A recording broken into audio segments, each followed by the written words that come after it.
I'm doctor Divya from Theni. நான் இங்கே வரதுக்கு முன்னாடி வரைக்கும் இன்னும் நான் கிளினிக் ஓப்பன் பண்ணல. வீட்டிலேயே சும்மா கிளினிக் செட்டப்பில் வீட்டிலேயே வச்சுருக்கேன். கொஞ்சம் கொஞ்சம் கேஸ் வருவாங்க. எக்ஸ்பெக்ட் பண்ணுற டைமில் வரமாட்டாங்க.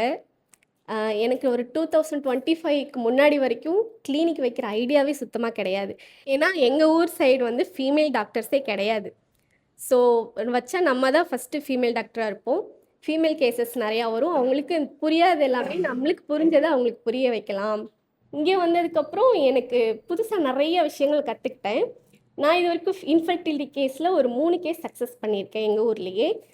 அந்த எனக்கு ஓவரால் இப்போ வரைக்கும் ஒரு 7 கேசஸ் வந்துச்சு. அதில் ஒரு 3 கேசஸ் வந்துட்டு நான் சக்ஸஸ் கொடுத்துருக்கேன். மித்த கேசஸ்லாம் ஏன் நம்மளுக்கு சக்ஸஸ் வரல அப்படின்னு சொல்லிட்டு உட்காந்து யோசிக்கும்போது அதில் சின்ன சின்ன பாயிண்ட்ஸ்லாம் எனக்கு கிடச்சிது. ஒன்று, நான் சொன்ன கரெக்டான சிட்டிங்ஸ் வராமல் இருப்பாங்க. ஒரு மாதம் மட்டும் வந்துட்டு அடுத்த மாதத்துலேருந்து அவங்க ஆளவே காணோம், வரவே மாட்டாங்க. இன்னொன்று, நான் சொல்ல டயட் ஒழுங்காக ஃபாலோ பண்ணியிருக்க மாட்டாங்க. அப்புறம் ஆல்கஹாலிக்காக இருப்பாங்க, ஸ்மோக் பண்ணுறவங்களா இருப்பாங்க. நான் அதை கம்ப்ளீட்டாக அவாய்ட் பண்ண சொல்லியிருப்பேன். ஆனால் அதை மறுபடியும் கண்டினியூ பண்ணிட்டு என்கிட்ட வந்து பொய் சொல்லுவாங்க. இல்லை, நீங்கள் சொன்னனால நான் அதெல்லாம் ஸ்மோக் பண்ணலை, ஆல்கஹால்லாம் எடுத்துக்கலன்னு சொல்லுவாங்க. ஆனால் அவங்களுக்கு ரிசல்ட்டே இருக்காது. என்கிட்ட போய் சொல்லிட்டு திருப்பி அதை தான் பண்ணிட்டு வந்திருப்பாங்க. இந்த மாதிரி திருப்பி என்கிட்ட அடுத்த செக்கப்புக்கு வராமல் இருந்திருப்பாங்க. அப்புறம் நம்ம மலடு டாபிக் படிச்சிருக்கோம்ல, சுத்த மலடு, கண்ம மலடு.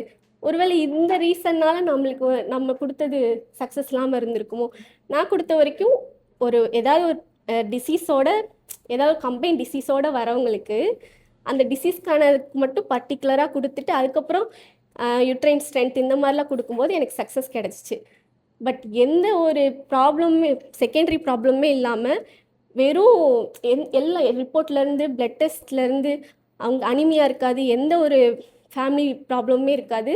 அந்த மாதிரி அடுத்தடுத்து வரவங்களால என்னால் சக்ஸஸ் கொடுக்க முடியல. இதுக்கு என்ன ரீசன் யோசிக்கும்போது, நான் ஒரு சில மெடிசின்ஸ்லாம் கொடுத்தவங்களுக்கு கொடுத்த அதே மெடிசனை திருப்பி இன்னொருத்தவங்களுக்கு கொடுக்குறேன். ஒருத்தவங்களுக்கு சக்ஸஸ் கிடைக்கிது, இன்னொருத்தவங்களுக்கு சக்ஸஸ் கிடைக்கல. அப்போ நம்ம மெடிசன்ஸில் ஏதாவது சேஞ்ச் பண்ணணும் அப்படின்னு சொல்லிட்டு யோசிச்சுட்டு இருக்கும்போது அந்த கிளாஸ் தெரிஞ்சிச்சு. இந்த கண்டிப்பாக நம்ம அட்டன் பண்ணியே ஆகணும் அப்படின்னு சொல்லிட்டு வந்தப்போ இப்போ மேம் சொன்னதில் எனக்கு புது புது மெடிசின்ஸ்லாம் கிடச்சி. நான் ப்ராக்டிஸ்லேயே பண்ணாத நிறையா மெடிசின்ஸ் வந்து எனக்கு தெரிஞ்சுது. அது எனக்கு ரொம்ப யூஸ்ஃபுல்லாக இருக்கும். இனிமேல் நான் நெக்ஸ்ட் இயர் கிளினிக் வைக்க போகிறப்போ எனக்கு ரொம்ப யூஸ்ஃபுல்லாக இருக்கும்.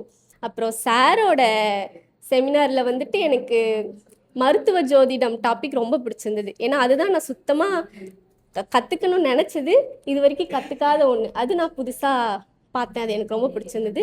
இந்த மாதிரி நீ நிறைய சிஎம்இ ப்ரோக்ராம்ஸ் இன்னும் வித்தியாசமான டிசீஸ்க்கும் நம்ம பார்த்து கற்றுக்கிட்டோன்னா நம்ம பேஸ் வந்துட்டு இன்னும் ஸ்ட்ராங்காகிடும். மித்த ஐவிஎஃப் சென்டர்ஸ் எல்லாமே காலியாகிடும். நம்ம ஒரு பேஸையும் ஒரு நம்பிக்கையும் க்ரியேட் பண்ணிட்டோன்னா மக்கள் நம்மளை விட்டு எங்கேயுமே போக மாட்டாங்க, நம்மக்கிட்ட மட்டும்தான் வருவாங்க. ஸோ இங்கே புதுசாக சின்ன சின்ன நுணுக்கங்கள், புது புது மெடிசின்ஸ், எப்படி கவுன்சிலிங்கில் இவ்வளோ இருக்கா, இவ்வளோ பேசணுமா அப்படின்றது இங்கே வந்து தான் தெரிஞ்சுக்கிட்டேன்.